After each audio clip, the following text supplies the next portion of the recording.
Courage has been a constant theme throughout the life and many careers of Admiral Bobby Inman.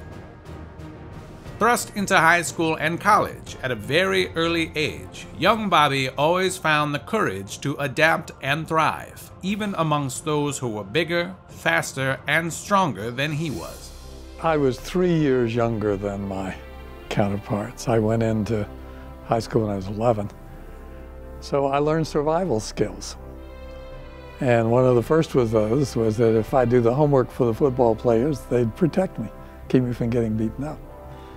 After graduating from UT in 1950, Bobby planned to continue his studies as a graduate student in business. Life, however, had different plans for him.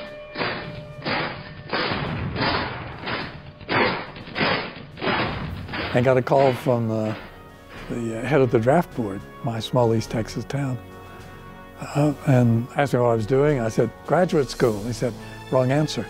No deferments for graduate school. So I went scrambling, talked to both the Air Force and the Navy. Navy came through first, offered me an appointment to the Officer Candidate School. Signed the papers on the 29th of October 1951. On the 2nd of November, I got my draft notice. So I'm a draft dodger, but from a little different angle. Bobby's courage was put to the test during his service in Korea and beyond.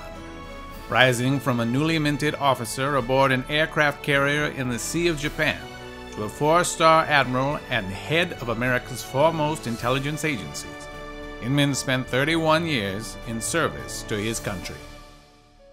Beyond his military career, Admiral Inman has exercised a confident courage in America's entrepreneurs, both as a venture capitalist and as a businessman, serving as a board member on a number of high-profile international corporations. Particularly at the NSA job. I honed skills at running a very large organization. And I joke about it, but it's actually true. That's where I learned to manage high-technology enterprises, and all my mistakes are still classified. When I'd gotten as far up as I could go and elected to come to the private sector, I wanted to try my hand at running something to see if the same skills that worked in running large organizations in the government would work in the private sector.